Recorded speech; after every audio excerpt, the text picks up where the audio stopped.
wanted to talk briefly about species selection and kind of just go over my thoughts on that.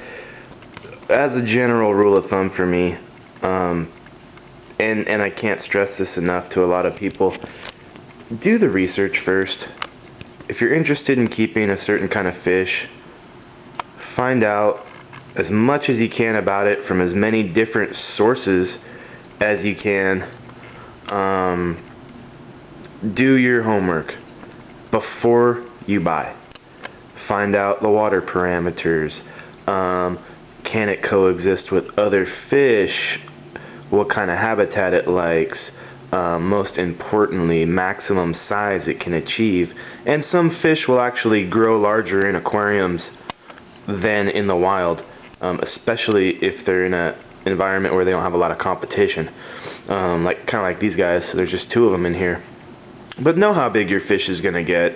I can't tell you how many times I see people with like 20-gallon tanks and 8-inch Oscars swimming around with big old sores on the front of their face from rubbing on the glass because they don't have adequate space. It lends itself to a lot of problems. Your water quality will be really hard to maintain with a large fish in a small aquarium. Do your homework. Also, I keep a lot of cichlids. As a rule of thumb, I don't mix South American and African cichlids.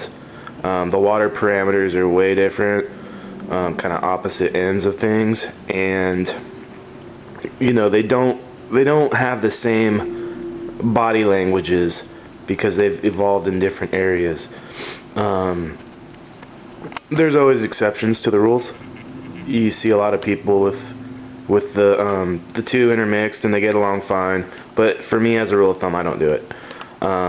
These guys, these are Neolamprolongus ovaceus, also known as the daffodil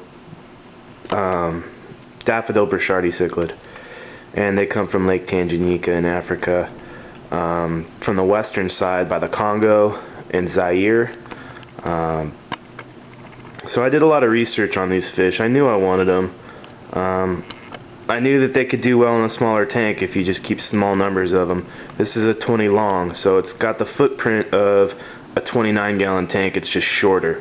So really, it's got a lot more square footage, I guess, than a regular 20-gallon. And it seems to be a perfect tank for these guys. They like to hang out at the bottom anyway, so the tallness doesn't really affect it, but like the loss of the height and all that. And these guys aren't going to get a whole lot bigger. Like the male might maybe double in size, and the female will maybe get as big as that guy is right now.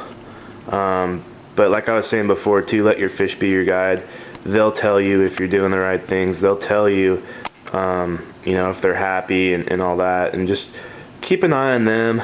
If you're going to keep a heavily stocked tank, do your water changes. Do them regularly. Commit to it. Those are, if you're going to keep like a Mabuna style Malawi cichlid tank. I know Shane Church was talking about that sort of thing. You got to be real diligent about keeping up on the water changes and the filtration and all that when you have a heavily stocked tank, and all those rules of thumbs. For these guys, they're kind of paired. They'll kill anything I put in this tank, so this is their tank now. I'm just waiting for them to make some babies. And if anybody lives kind of in the San Diego area and wants some Burchardi babies, you can have them for free. Just hit me up if and when they ever do. But I want to talk a little bit about, species and my rules of thumbs on that. And I'll probably do one for the other tank next time. Alright.